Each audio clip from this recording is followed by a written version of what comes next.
You might have noticed it's a little windy, which is very typical for Patagonia. And there's some tips to help you cheat the wind or beat the wind. One of the things you want to do is not to false cast if you can help it. So I'm fishing a dry dropper and I've picked a big buoyant dry fly that I don't have to false cast to dry off. I could just make one cast, put it back on the water, and if you start false casting with a variable wind like this, chances are you're going to get in trouble. So that's one thing. Another thing is to use a shorter, stiffer leader. Normally I'd maybe fish 4X on this big dry fly, but I've gone back to 3X. I might even go to 2X. It's a big dry, so I can get away with that heavier tippet and a shorter tippet.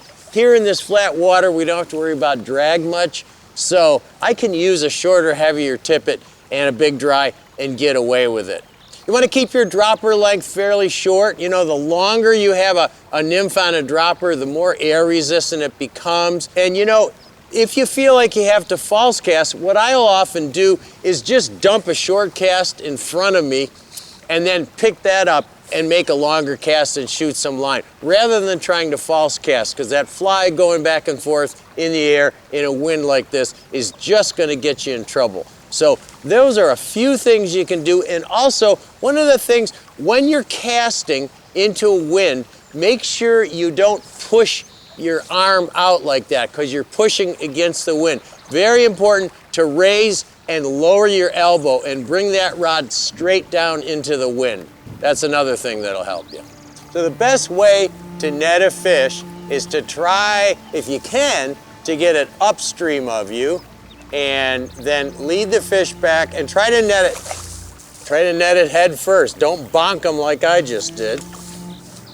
And it's very difficult to try to net a fish tail first, because they often slip out of the net. So you want to try to get it so that their head is going into the net and then lift up. And if all possible, get it upstream of you. You can't always do that in really fast water. Here, the water's pretty slow, and I was able to lead the fish upstream of me. But you have to reach downstream, you have to do it.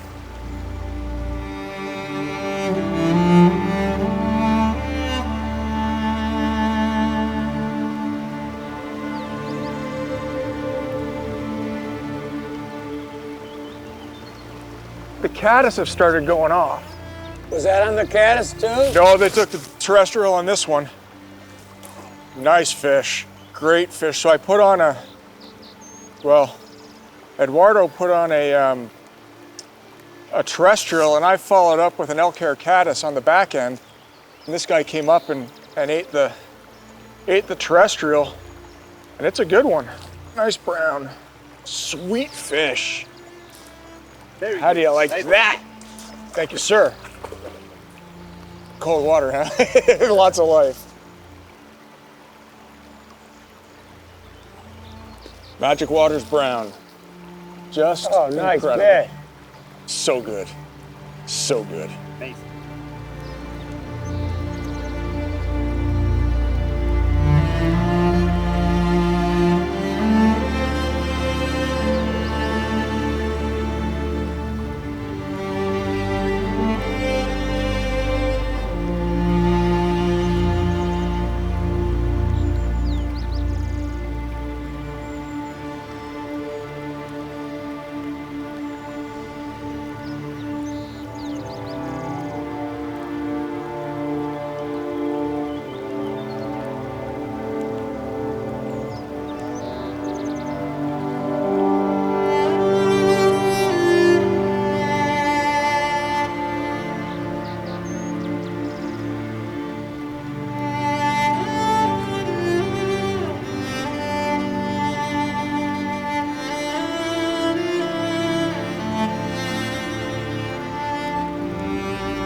So that was really Luciano's fish, not mine, because I was throwing up into the glare, and for the first cast, I couldn't see my big dry fly. I had a nymph hung under it.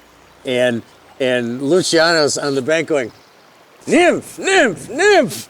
And I said, oh, and set the hook, and there was that big rainbow. And the fish took it pretty deep because I was slow on the strike. So we just left the fly in the fish. It's barbless. The fish will get it out in an hour or so. because it'll slip right out. So thank you, Luciano. Oh, awesome, Tom. Teamwork. Yeah, teamwork.